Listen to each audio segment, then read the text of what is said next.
6월 고용지표 발표를 계기로 미국의 3대 지수가 모두 다 사상 최고치를 기록을 했습니다. 4월과 5월에는 고용지표가 나빠서 긴축 정책이 뒤로 미뤄질 거다라고 하는 기대로 해서 주가가 상승을 했고요.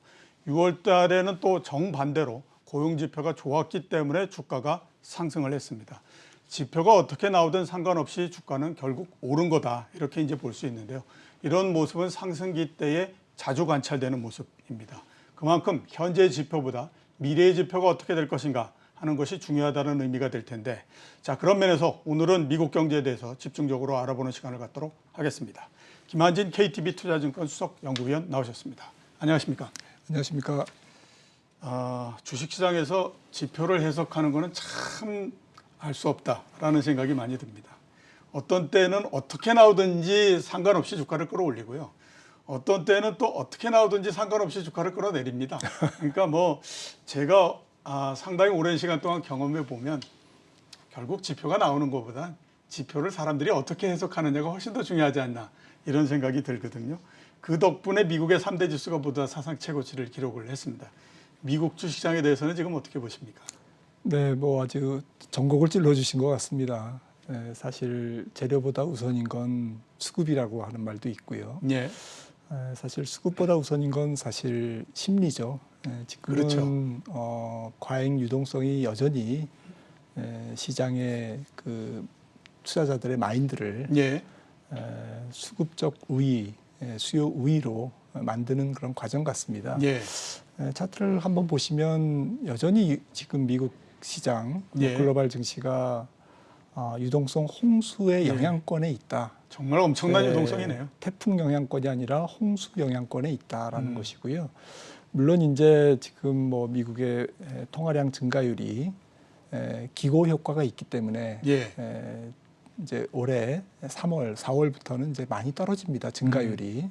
하지만 그것은 증가율의 정상화 과정이지, 지금 보시는 것처럼 금액 베이스의 통화량은 여전히 주식시장, 폭넓게 위험자산 시장에, 커머더티 시장을 포함해서요, 위험자산 시장 전반에 상승 요인으로 작용하고 있는 것은 분명한 것 같고요. 예.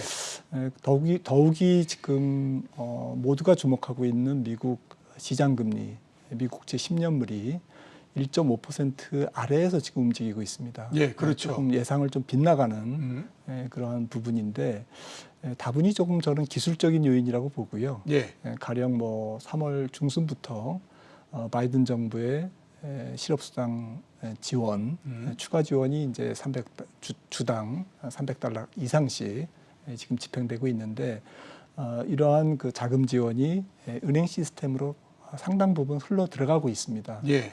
빚을 갚는 데 사용한다든지 저축을 하기 때문에요. 이런 부분들이 머니마켓의 자금 홍수를 일으키고 있고요. 또 재무부의 자금 방출이라든지, 그다음에 지금 테이퍼링이 조금 늦어지고 지연되고 있기 때문에 여전히 연준이 시장에서 채권을 사고 있지 않습니까? 그렇죠. 전혀 줄이고 있지 않기 때문에, 사는 것을 줄이고 있지 않기 때문에 전혀 이제 그 자금 통화 긴축의 브레이크를 안 밟은 상태이기 때문에 예. 좀 단기 유동성 시장에서는 여전히 풍부한 자금 홍수가 지금 진행되면서 주식시장의 투자 심리를 계속 우상향 쪽으로 지금 끌어올리는 그런 모습이 지금 현재 미국 시장의 가장 근본적인 주가 상승 요인이 아닌가 싶습니다. 예. 결국 유동성에 의해서 주가가 끌어올려지는 형태이기 때문에 앞에서 말씀드렸던 것처럼 경제 지표가 어떻게 나오느냐는 그 다음에 그걸 가지고 해석을 네. 하는 형태, 뭐 이렇게 돼버리는 게 아닌가라는 생각이 좀 들긴 합니다. 자, 그래도 한번 우리가 보면요, 지난주 금요일 날 미국에서 6월 달에 85만 개의 일자리가 만들어졌다라고 얘기를 합니다. 이제 드디어 이제 일자리가 만들어지는 것도 탄력을 받았다라고 볼 수가 있거든요. 그러면 모든 경제 지표들이 거의 대부분 다 이제 코로나19 이전 수준으로 돌아간다, 이렇게 이제 볼 수가 있을 것 같은데, 그리고 그렇게 돌아가고 있기 때문에 하반기에 미국 경제가 보다 더 탄력을 받지 않겠느냐라고 하는 기대도 있는 상태이거든요. 그런가 하면 반대쪽에, 다른 쪽에서는 어떤 얘기를 하냐면 증가율의 피크는 이미 넘어갔다. 그러니까 그 모멘텀은 앞으로 미국 경제 모멘텀은 약해질 거다, 이런 얘기도 하고 하는데요. 하반기 미국 경제에 대해서는 어떻게 지금 보십니까? 저는 뭐 하반기를 거쳐서 예. 내년 2022년까지 미국 경제는 계속 확장 일로에 있다고 생각을 하고 있고요. 예. 지금 고용 지표 말씀하셨지만 전주 금요일 날 발표된 고용 지표가 사실은 질적인 측면에서는 저희들 판단할 때는 굉장히 좋습니다. 예. 연구 실업자들의 수가 지금 한 45만 명인가 줄었고요. 그리고 뭐 실업률이 뭐 살짝 예상치를 빗나갔지만 85만 개의 일자리라는 것은 거의 10개월 내 가장 높은 수치거든요. 그렇죠. 일자리 창출이 좀 굉장히 가파르게 증가하는 거고요. 실업률은 사실은 좀 기술적인 요인, 그러니까 아직은 코로나가 완벽하게 사라지지 않았기 때문에 또 정부의 실업수당 보조금을 받기 때문에 일을 조금 늦추려고 하는 일자리를 찾으려고는 하지만 조금 더 좋은 일자리를 찾는다든지 예. 아니면 실업수당을 조금 더 좀 즐긴다고 그럴까요? 이런 모습들이 지금 실업률의 더딘 회복으로 더딘 하락으로 나타나는 것이지 지금 말씀드린 고용의 질, 그다음에 일자리 창출 수, 그리고 좀 그 의도하지 않게 파트타임으로 근무하는 그 실업자들의 수가 파트타임 근무자들 수가 현격히 줄었습니다. 예. 그리고 좀 주목할 부분이 서비스업 부분에서 상당히 큰 폭으로 실업률이 줄었거든요. 예. 일자리가 창출됐거든요. 이런 부분들은 하반기에 리오프닝 경제에서 미국 경제가 굉장히 가속적으로 회복될 것이다라는 고용 시장이 회복될 것이다라는 어떤 예상을 가능하게 하고요. 예. 특히 9월 정도부터는 지금 실업수당 추가 실업수당 지금 지원이 예. 일단락됩니다. 예, 그렇죠. 끝나죠. 네, 그래서 거의 아마 8월 하순이면 끝날 겁니다. 그렇기 때문에 본격적으로 8월 말 9월 초부터는 본격적으로 서비스업 쪽의 일자리 수가 더 늘어날 가능성이 있다. 예. 또 코로나19 백신 접종대로 더 늘어날 거고요. 그래서 오히려 하반기는 고용 시장의 서프라이즈, 고용이 너무 좋기 때문에 테이퍼링이 앞당겨진다든지 금리 인상이 앞당겨진다는 얘기가 나올 정도로 예. 미국 경제가 확장될 것 같고요. 2014년에 미국 그 테이퍼링이 시작됐지 않습니까? 15년 그렇죠. 예. 말부터 이제 금리를 올렸고요.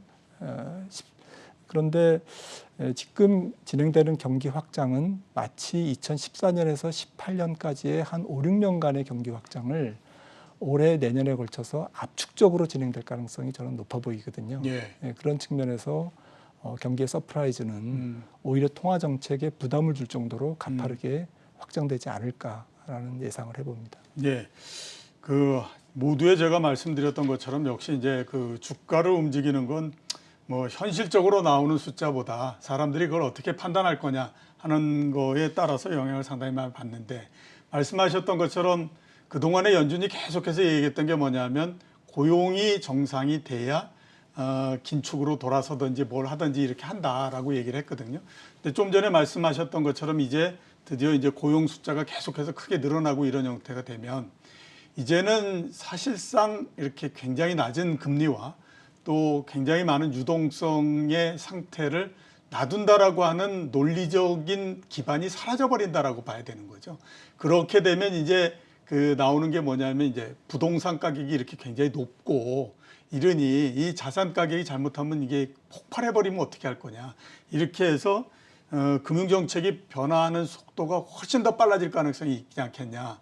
그러면 그게 제가 봤을 때는 하반기 주식시장에 오히려 끌어올리는 것보다 이게 주가를 끌어내리는 그런 역할을 할 가능성도 있을 것 같다라는 생각이 드는데, 금융정책은 어떻게 변화할 것 같습니까? 네, 통화정책은 아마도 지금 뭐 연준이 뭐 조금씩 신호를 주고 있습니다만은 예. 아마도 뭐 지금 시장 컨센서스 정도, 그러니까 올해 한 4분기 정도의 테이퍼링을 시작하거나 예. 적어도 임박했음을 알리고, 음. 임박했음을 알린다는 것은 뭐 2022년 해가 바뀌어서 연초부터 테이퍼링을 시작한다라는 것을 의미하고요. 뭐 큰 차이는 없을 것 같습니다. 올 4Q나 올 내년 1분기에 시작을 할 정도로 테이퍼링은 조금 눈앞에 다가와 있는 것 같고요. 예. 현재 경기 상황이나 또 지금 연준의 계속적인 언급을 종합해 봤을 때 문제는 이제 금리 인상인데요. 예. 금리 인상이 예상대로 지금 고용 지표가 올해 하반기에서 내년까지 거의 완전 고용을 향해서 굉장히 빠른 속도로 달려간다면, 예. 즉 내년 하반기 정도에 5%대 초반대의 실업률을 지금 기록한다면 예. 매우 유력합니다. 예. 한다면 2023년에는 금리 인상이 시작될 것 같고요. 예. 당장 시장의 그 통화 정책에서 중요한 부분은 테이퍼링의 어떤 그 내용인데요.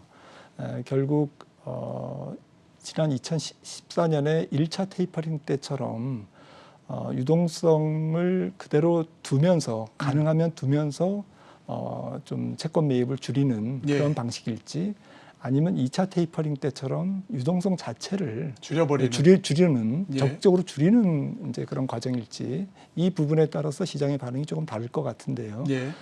지금 경기 확장의 어떤 진도율, 고용 회복의 속도, 이런 것들을 종합해 봤을 때는 2014년에 2차 테이퍼링과 조금 비슷하지 않을까라는 추정을 좀 유동성 해볼 수가 자체를 있습니다. 좀 줄이는 네, 형태로서. 유동성 자체를 좀 줄이고 예. 적극적으로 줄이는 방식으로 연준이 대응하지 않을까라는 예. 예상을 해볼 수 있습니다.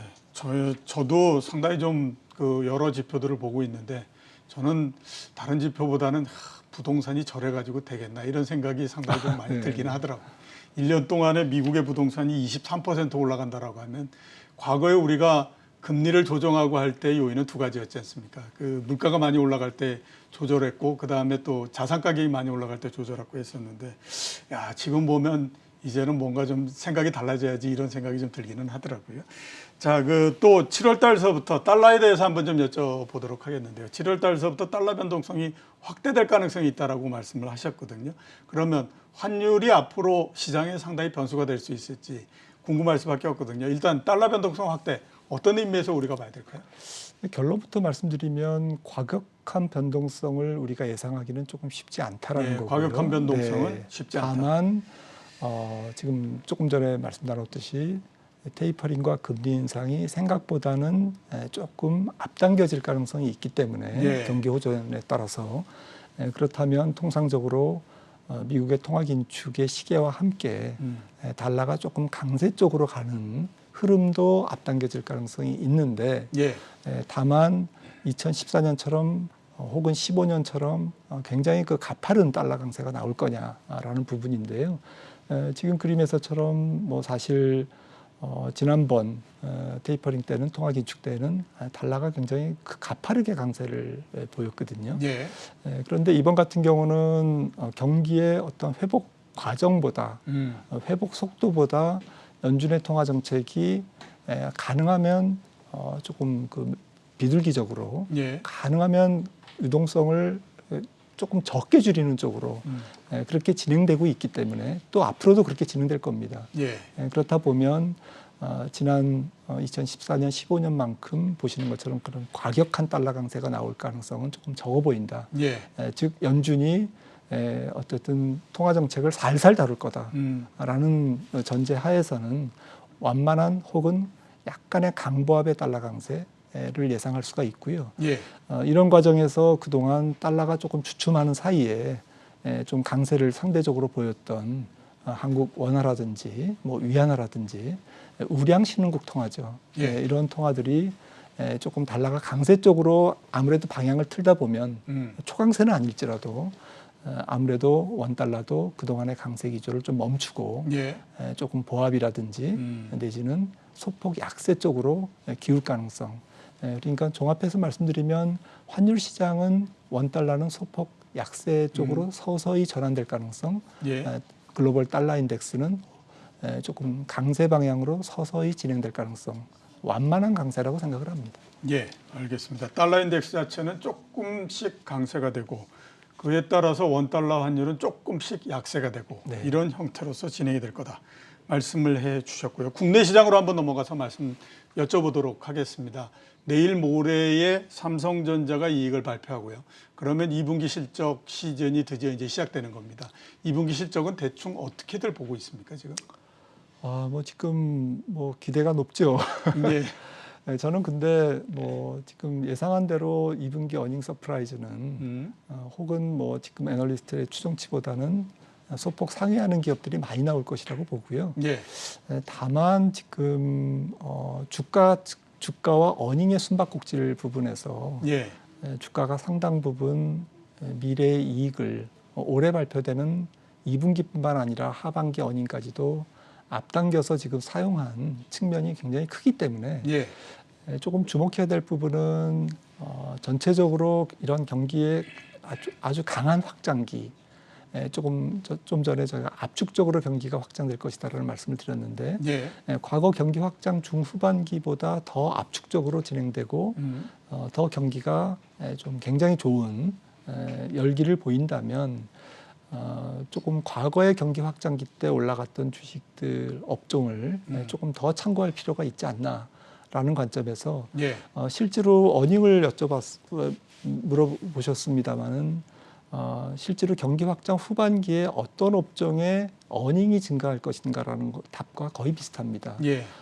지금 뭐 차트를 보시면 결국 경기 확장의 중후반으로 갈수록 예. 초반이 아니라 중후반으로 갈수록 뭐 하이테크 기술주 그리고 금융주 또 자동차 같은 또 혹은 유통업 같은 재량 소비재 이런 업종의 어닝이 증가할 거다라는 예. 거고요. 지금 또 그런 모습이 계속 2분기 실적에도 포캐스트에도 지금 반영되고 있거든요. 예. 그리고 좀 어닝이 상대적으로 조금 어닝이 빠진다는 것이 아니고요. 지금 차트에서 보시는 것은 코스피 대비 상대 언더퍼폼과 아웃퍼폼률을 드린 것이기 때문에 오해가 없으셨으면 하는데요. 예. 뭐 이제 커뮤니케이션이나 필수 소비재, 에너지, 유틸리티 이런 업종이 주가가 빠진다는 말씀이 아니라 주가가 상승하는 과정 속에서 상대적으로 적게 오른다. 적게 오른다. 네, 어닝도 기술주나 금융주나 자동차의 실적 확대보다는 조금 저조하다. 예. 상대적으로 좀 저조하다라는 측면으로 이해를 해주셨으면 좋겠습니다. 예. 그래프가 그동안에 몇 번에 걸쳐서 우리나라에서 주식시장에 나타났던 거를 이렇게 모아서 그걸 하신 거죠. 그러니까 그 과거의 경기 확장기 후반대에 코스피가 오르는 것보다 기술주들은 한 26% 더 올라갔고 이렇게 그 말씀을 하신 거기 때문에 앞으로 경기 확장기 뭐 여기에서는 지금 그 보시는 그래프를 참고해 가지고 좀 투자를 하셨으면 하는 생각이 들고요. 자, 그 마지막 질문 한번 좀 드리도록 하겠습니다. 그래서 앞으로 국내 시장은 어떻게 지금 보십니까? 역시 마찬가지로 3,300포인트에 거의 도달해서 넘기도 하고 막 이런 상태인데 미국 시장에 따라서 계속해서 주가가 상승하는 형태로서 갈까요? 어떻게 지금 보십니까? 아무래도 지금 한국 기업들의 이익의 어떤 그 질과 성장성이 글로벌 기업들보다 못하지 않기 때문에 글로벌 증시와 비슷하게 갈 것 같고요. 결국 좀 그 처음에 말씀 나눴던 유동성 환경 그리고 거기에 따른 주식시장의 과열된 반응이 지금 코스피 시장에도 똑같이 나타나고 있는 것 같고요. 그런 측면에서는 뭐 시장이 끝나봐야 뭐 끝난다. 라는 말이 그런 격언이 맞을 정도로 시장은 어디까지 갈지는 모르겠습니다. 근데 하지만 조금 통화 긴축의 시계가 앞당겨지고 있고 또 이익은 미래 이익을 조금 앞당겨 반영한 상태이기 때문에 코스피가 조금 더 과열된 수준으로 갈 수는 있지만 업종별로는 좀 차별화를 보이고 좀 종목별로도 상당히 양극화 현상을 보이면서 어닝 서프라이즈 업종과 내지는 반대쪽에 조금 투기적인 종목들이 동시에 올라가는 좀 혼돈스러운 시장이 앞으로 전개될 가능성이 높다고 봅니다. 박사님 말씀하신 거를 종합해 보면 주가, 즉 코스피가 올라가는 건 그렇게 크지는 않을 것 같고 대신에 종목별로는 굉장한 변동이 있을 것 같으니까 기업 실적을 비롯해서 앞으로 괜찮을 것 같다라고 생각하는 업종과 종목에 투자하는 것이 맞다. 이렇게 제가 해석이 되는데 맞습니까? 네, 감사합니다. 알겠습니다. 오늘 나와주셔서 감사합니다. 지금까지 김하진 KTB 투자증권 수석 연구위원이었습니다.